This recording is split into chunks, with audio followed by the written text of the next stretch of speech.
kembali ya dengan Bapak dalam pertemuan kali ini atau pembelajaran pada hari ini ya. Sebelumnya apa kabar semuanya anak-anak? Apakah ada yang sakit ataupun ada yang dihadir? Baik. Oke, syukur alhamdulillah ya kalau semuanya pada sehat, pada baik-baik saja. Barangkali kalau ada yang tidak hadir atau yang tidak bisa mengikuti pembelajaran hari ini, mudah-mudahan bisa diberi kesehatan kembali agar bisa mengikuti pembelajaran pada pertemuan berikutnya ya. Oke, mungkin sebelum memulai pembelajarannya, alangkah baiknya kita berdoa terlebih dahulu. Silakan ketua kelas untuk memimpin doanya. Sebelum memulai pembelajaran, alangkah baiknya kita awali dengan doa. Untuk berdoa dimulai.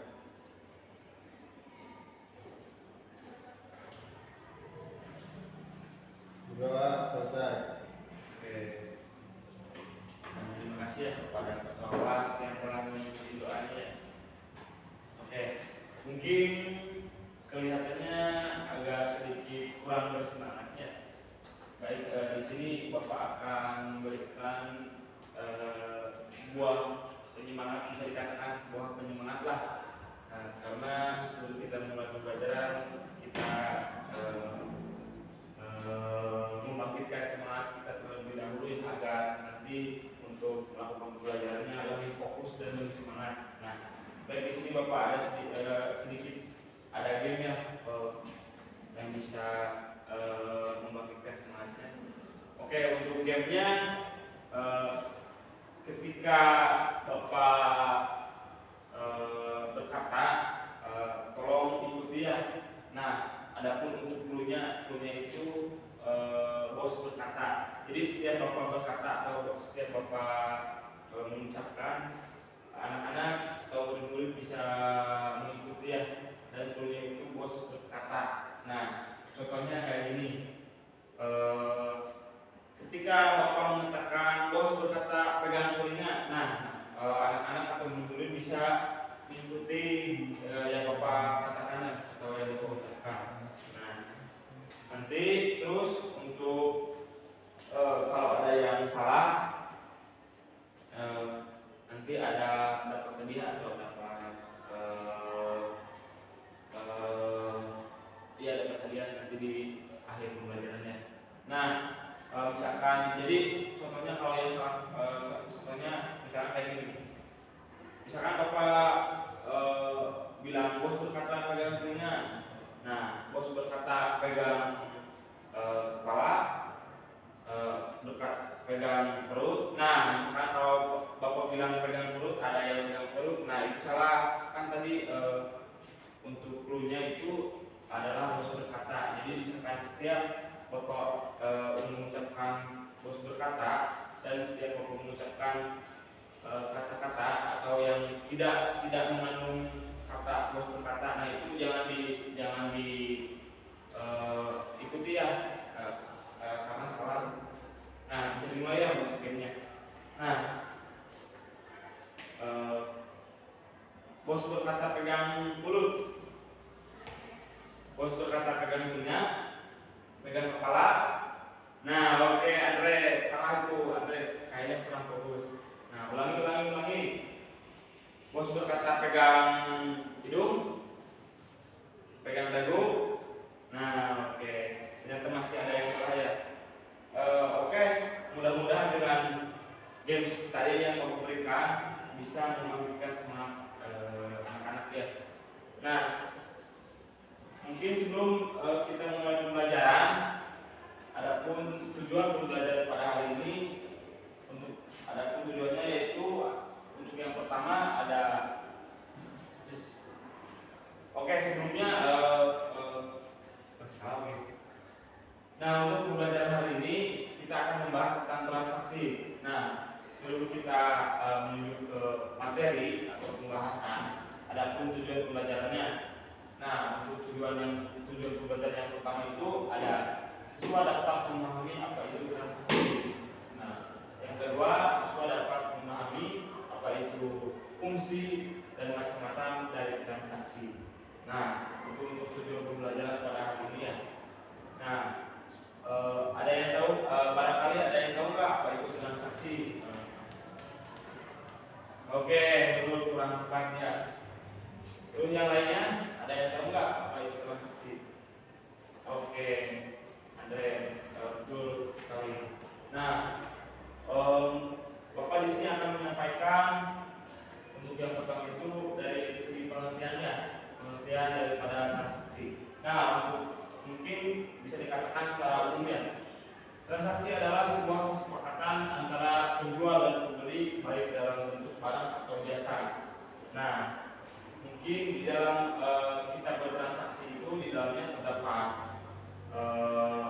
kesepakatan antara penjual dan pembeli baik melakukan dalam bentuk barang atau jasa. Nah, itu yang dimaksud dengan transaksi. Nah, yang kedua itu adapun fungsi daripada transaksi. Nah, untuk yang pertama itu tempat untuk data informasi keuangan.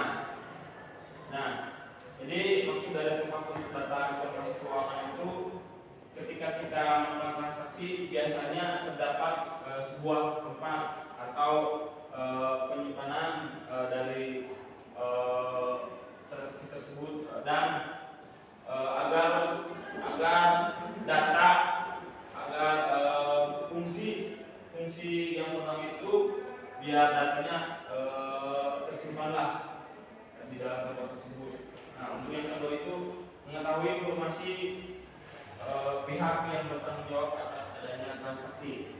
Nah, jadi fungsi dari yang kedua itu agar kita dapat mengetahui siapa saja pihak yang berkaitan di dalam transaksi tersebut.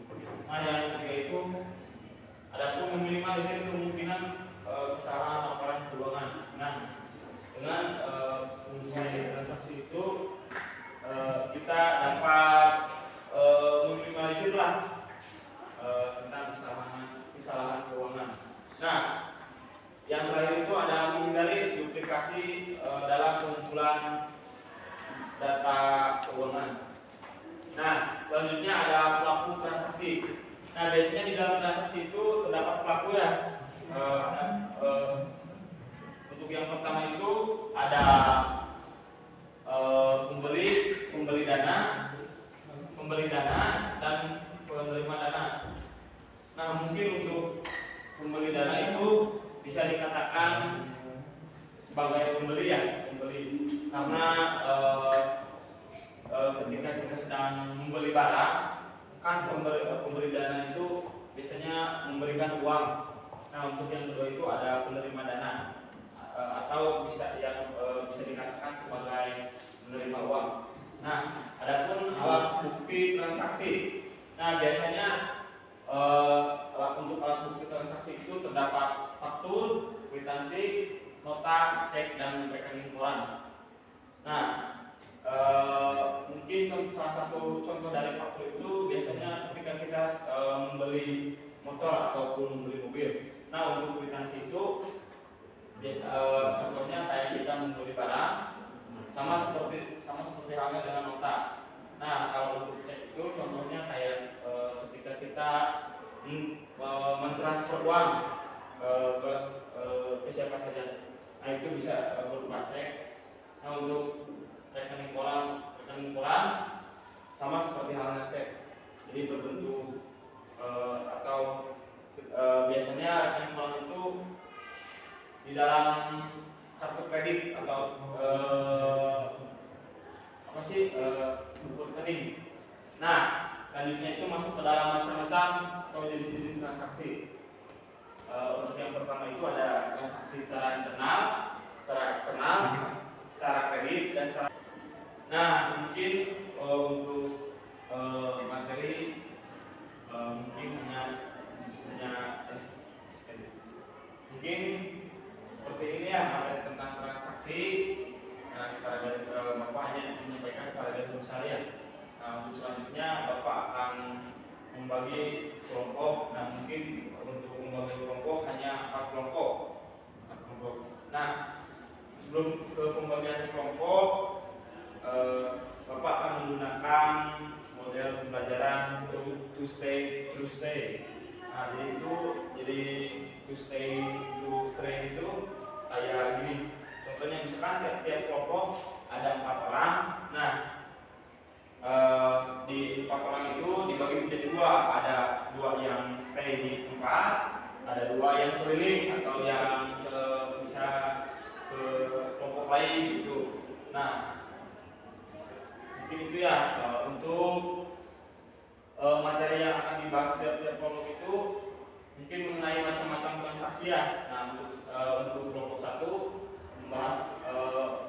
membahas materi tentang transaksi internal. Kelompok 2 itu ada membahas transaksi tentang eksternal. Kelompok 3 ada transaksi tentang kredit. Kelompok 4 ada transaksi secara tunai. Nah, mungkin itu untuk pembahasan tiap-tiap kelompoknya ya. Nah, langsung saja silakan kepada ketua kelas untuk membagi kelompoknya. Nah, kan sudah dibagi kelompoknya, langsung saja ke tempat atau ke kelompok mencari kelompoknya masing-masing. Nah, nanti tiap kelompok itu mencari yang 4 tadi kan sudah dibagi ya untuk tadi sebelumnya. Nah, kalau setelah mencari secara detail, nanti perwakilan tiap kelompok untuk mempresentasikan hasil diskusinya. Nah, Bapak kasih waktu untuk berdiskusi hanya 5 menit. Dimulai dari sekarang ya. Nah, oke. Untuk waktu berdiskusi sudah habis ya. Nah, silakan masing-masing kelompok bisa mempresentasikan hasil diskusinya. Nah, untuk yang pertama presentasi itu kelompok 1 membahas tentang transaksi internal. Silakan perwakilannya maju ke depan. Oke, kelompok 1 selesai ya. Selanjutnya ada kelompok 2 tentang transaksi internal. Silakan perwakilannya bisa maju ke depan. Baik, selanjutnya ada kelompok 3. Silakan menjelaskan transaksi tentang kredit. Oke, yang terakhir mungkin ada kelompok 4 ya, mengenai transaksi secara tunai. Silakan perwakilannya bisa maju ke depan. Baik, selesai ya untuk kelompok 4. Kelompok terakhir yang tampil mempresentasikan hasil diskusinya. Oke, mungkin terima kasih kepada semua kelompok ya atas penampilan presentasinya. Nah, mungkin anak-anak atau murid-murid sudah paham ya, setidaknya sudah memahami apa itu transaksi, terus apa itu fungsi dari transaksi dan macam-macam transaksi. Nah, mungkin itu tadi mengenai tentang transaksi. Jadi sebelum kita mengakhiri pembelajaran hari ini, mungkin bisa dapat disimpulkan. Nah, jadi untuk transaksi itu bisa dikatakan ketika kita melakukan sebuah kegiatan yang berupa barang atau jasa. Nah, di dalamnya terdapat kesepakatan antara penjual dan pembeli